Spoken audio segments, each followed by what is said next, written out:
before we get out of here, man, tonight, you had a Pac joint you wanted to play that Grab the Mic. Pause.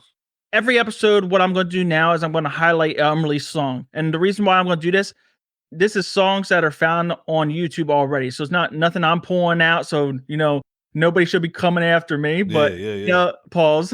Pause. But I want to highlight his musical catalog because there's a lot of fans that come to me and say, hey, is this real?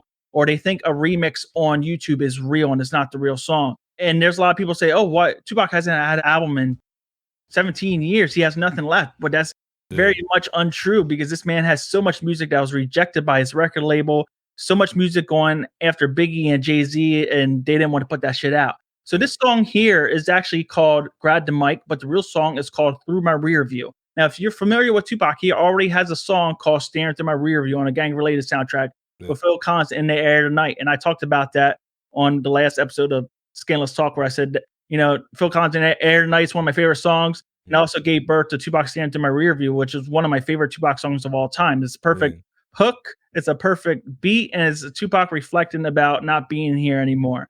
So Grab the Mic was actually recorded months earlier, and it was around All Eyes on Me. So this song was pretty much slated for All Eyes on Me, but it actually appeared on a unreleased track list called Thug Life Volume 2 Still I Rise. And this track list had nothing to do with the album Still I Rise that came out in 99. It was actually going to be a follow-up to Thug Life Volume 1. And it actually had Mopreme, Shakur, and it had Big Psych on it, as well as the Outlaw. So we would have got songs like Play Your Cards Right, What's Next. We would have got songs like Jack Move, the Hit 'Em Up original version with totally different lyrics. He versus She, which is unreleased. We would have got the unreleased track Where You Been, Still Ballin', Letter to the President, Teardrops, Closed Casket, Soon As I Get Home, Fuck 'Em All. So all these songs would have been on this album, and this is where Grab the Mic appears on it, as well as an unreleased song called Fade Me. So this song is actually from 95, and it's actually produced by Johnny J. Yeah, hey, so I'm going to play this real quick, man, just so fair use so y'all can check it out real quick. Hold on, here we go. I grab the mic and try to sing that show. TikTok, get up, stop. I grab the mic and try to sing that show. Got to stare in the house, I grab the mic and try to sing that show. TikTok, get up, stop.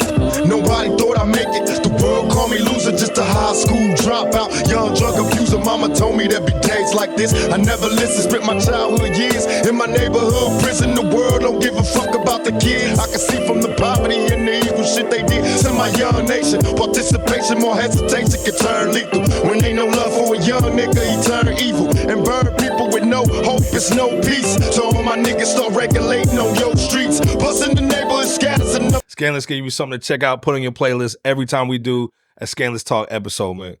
So the reason why I like that song is because it's a 3-verse solo track. It's very rare that Tupac has 3-verse solo track from Death Row period now. There's a lot of songs unreleased from Death Row period, and this song will be perfect as a single because you have a classic sample. Tupac has classic verses in a solo track, and it very much highlights his time at Death Row as well, giving inspiration. And I feel like that song should be like a lead single for his next album if they ever do an album. And it's totally crazy that you have the song stashed away in the vault, but you release all these remixes on Pac's Life and stuff, and like four remixes of the same fucking song. Yeah. Yeah.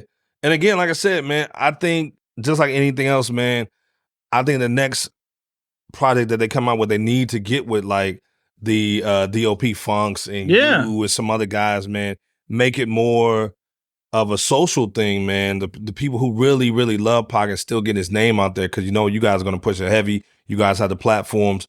I think this is a call to the Tupac estate, man. Let's be clear.